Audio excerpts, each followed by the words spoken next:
이 내용은 지난주 토요일에 했던 강의 내용인데요. 녹화에 문제가 생겨서 다시 요약한 형식으로 촬영을 하였습니다. 안녕하세요, 원장님. 네, 반갑습니다. 네, 오늘 원장님께 드릴 질문은요. 기업의 리더들은 EQ가 높은 인재를 찾고 있다라는 이야기가 많이 나오고 있는데요. 네, 여기서 말하는 EQ는 무엇인지 뇌과학적으로 설명 부탁드리도록 하겠습니다. EQ는 감성지능을 말합니다.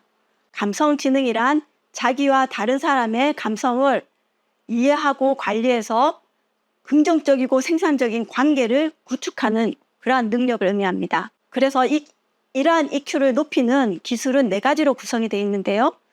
자기 감정을 인식하는 능력, 자기 감정을 조절할 수 있는 능력, 그리고 사회적 인지를 할 수 있는 능력, 대인관계를 관리할 수 있는 능력으로 구성됩니다. 원장님, 네.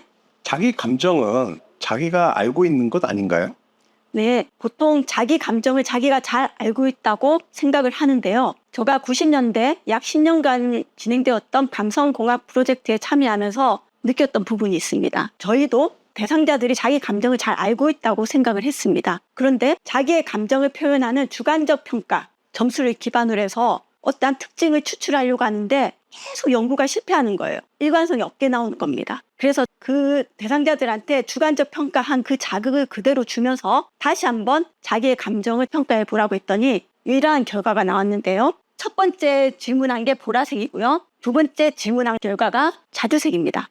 그래서 15개의 쾌하고 불쾌한 자극을 제시하면서 자기의 쾌도, 불쾌도를 주관적으로 평가하게 한 결과죠. 이렇게 처음에 시행한 15개 자극에 대한 쾌도, 불쾌도의 결과가 두 번째 시행했을 때 거의 비슷하게 나오는 경우가 있었습니다. 이런 경우는 1차와 2차의 스스로가 평가한 주관적 평가가 상관도가 높게 나온 피검자죠. 그런데 대다수의 피검자들은 이러한 결과를 보여주었습니다. 즉, 처음 시행한 자기의 주관적 평가와 바로 이어서 시행한 두 번째 평가가 상관도가 너무 낮게 나온 거죠. 즉, 같은 자극을 보여줬는데 이렇게 일치하지 않게 나온 겁니다. 그래서 저희가 실마리를 풀게 되었습니다. 즉, 이 주관적 평가를 황금 기준으로 잡으면 안 되겠다. 이걸 기준으로 어떤 것을 판단하는 것을 잡으면 일관성이 없는 통계적으로 유의미한 결과를 얻기가 어렵구나. 이걸 파악하고 그 다음 전략을 이렇게 일관도가 높은 대상자만을 기준으로 해서 그러한 특징을 찾는 과정을 함으로써 일복은 성공을 하게 되었습니다. 사람들이 자신의 감정을 주관적으로 잘 일관성 있게 평가하고 있다고 생각하고 있는데요. 많은 부분이 착각일 수 있습니다.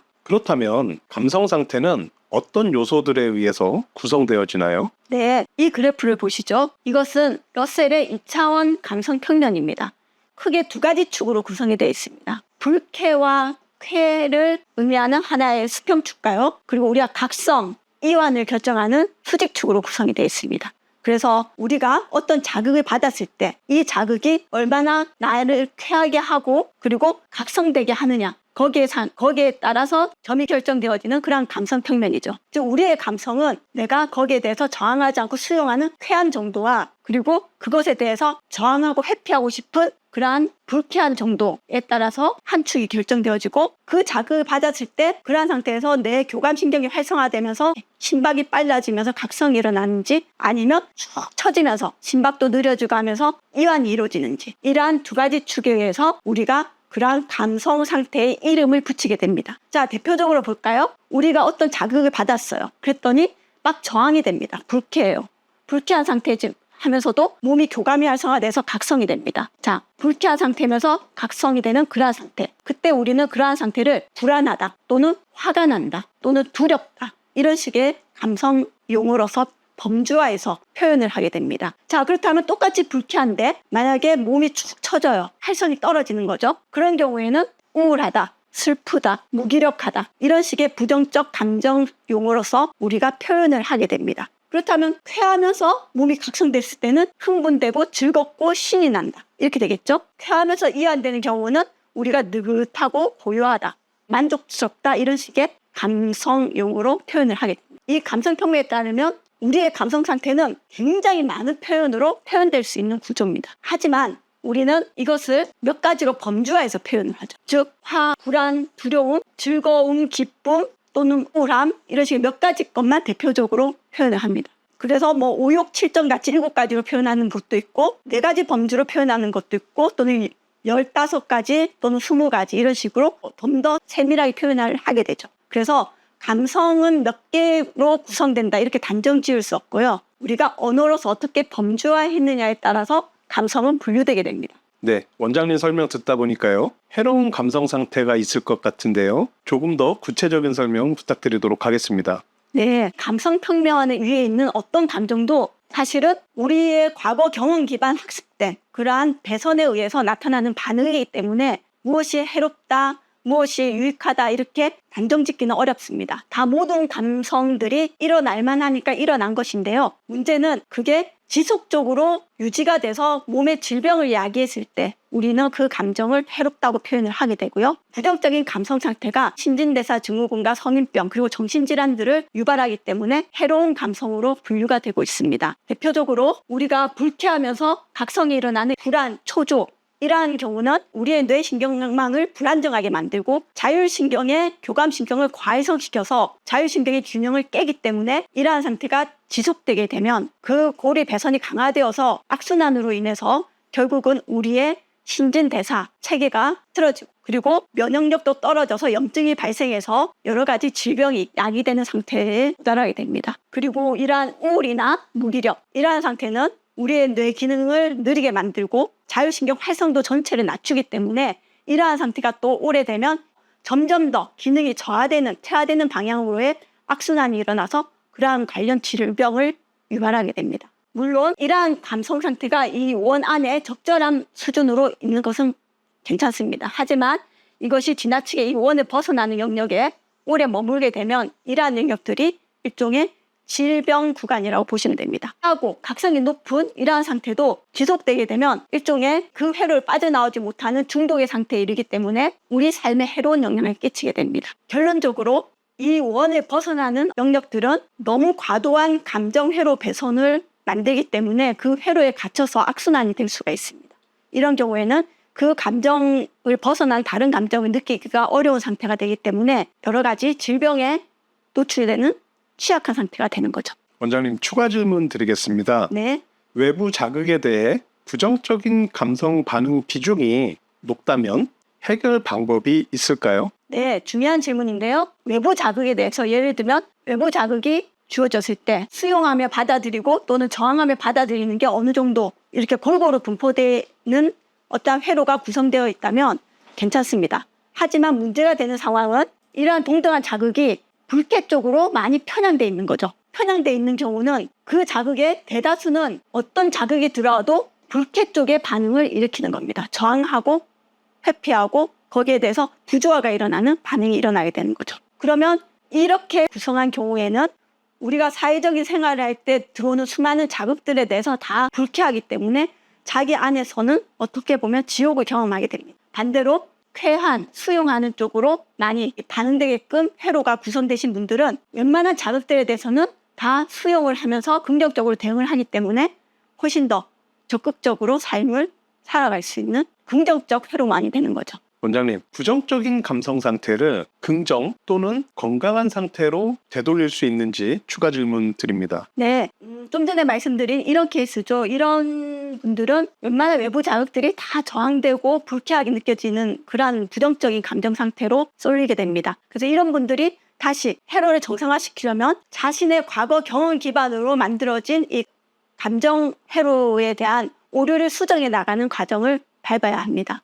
그래서 과거 경험 기반으로 만들어진 것이기 때문에 과거의 단점만 봤다면 장점을 보려는 노력을 하고 과거의 경험에 대해서 원망하는 것으로만 해석된 경험들을 다시 되짚어서 감사할 부분은 없는지 오류 수정을 하고 그리고 현재의 상태에서도 어떤 자극에 대해서 반응이 일어났을 때 경험이 독이 돼서 일어나는 반응인가 재해석해서 오류를 수정해 나가는 방식으로 대응을 하면 불쾌 쪽으로 편향된 이러한 반응 구조를 점점 중립으로 이동시킬 수 있게 됩니다. 감성을 객관적으로 파악하는 방법이 있을까요? 감성을 결정하는 것은요, 우리 신경계가 결정을 합니다. 인체의 신경계는 이러한 뇌, 그리고 자율신경, 그리고 근육으로 가는 체성신경, 이러한 것들이 모두 떨어져 있지 않고 다 연결되어 있는 네트워크 형태입니다. 따라서 우리의 감성은 이러한 중추, 자율신경, 근신경까지 모두 영향을 미치는 그러한 통합적인 회로를 구성하고 있습니다.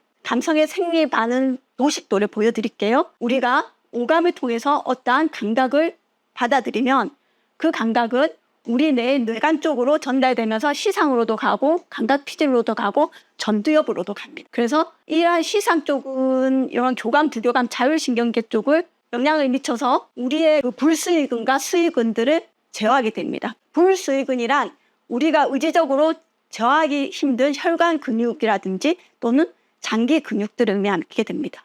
여기서의 요점은 우리가 어떤 감성 상태를 느낄 때는 이러한 중추신경, 자율신경, 그리고 체성신경, 이러한 모든 신경계가 서로 통합적으로 작용한 하나의 배선이 형성되는 과정입니다. 즉 어느 한 부위가 감성에 관여하고 이런 식의 논리는 아니라는 거죠. 그래서 이러한 경로 중에 있는 신경생리학적 신호들을 측정해서 좀 전에 말씀드린 감성평면상의 쾌, 불쾌 마커와 각성이완 마커를 추출을 하게 되면 현재 어떤 감성 상태에 있다는 것을 정량적으로 표현을 할 수 있게 됩니다. 즉 청각, 시각, 후각, 촉각 이런 오감 자극에 대해서 우리가 주관적으로 평가한 것과 신경생리학적 신호를 통해서 객관적으로 평가한 지표 사이에는 선형의 상관관계를 갖게 되는 구조가 나오는 거죠.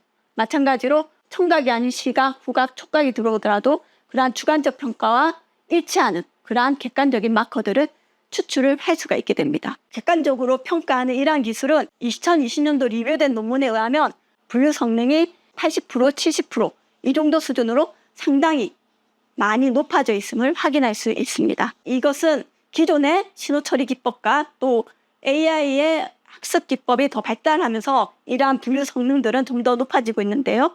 우리의 감성 상태를 실시간 모니터링이 되는 시대가 다가온 것이죠. 네, 마지막 질문인데요. 감성 IQ를 높이려면 어떠한 방법이 있나요? 보통 감성 IQ를 높이기 위해서는 자기의 감정 상태가 어떤지를 해상도 높게 평가를 할 수 있어야 됩니다. 자기의 감성 상태가 이지점인지 이러한 상황을 자신의 현재 각성 이한 수준과 수용 저항 수준을 파악해서 나의 감성 상태는 이 정도에 해당된다. 지금 이 정도에 해당된다. 이렇게 관찰해서 알아차려서 표현하는 그러한 기술을 훈련을 하시면 됩니다. 그러면 자기의 감정이 배선 회로의 반응이라는 것이 뿐이라는 것을 알게 되기 때문에 악순환 회로를 가지 않고 지혜롭게 대응을 함으로써 관리할 수 있는 기술도 뛰어나지게 됩니다. 그렇다면 이러한 훈련을 하게 되면 어떠한 성과가 있는지를 보고한 연구 결과가 있는데요. 그걸 한번 살펴보도록 하겠습니다. 이 연구 결과는 2019년 Scientific Report라는 좋은 저널에 게재된 결과인데요. 자신의 그 상태를 알아차림을 하는 명상 수행을 하신 분과 그리고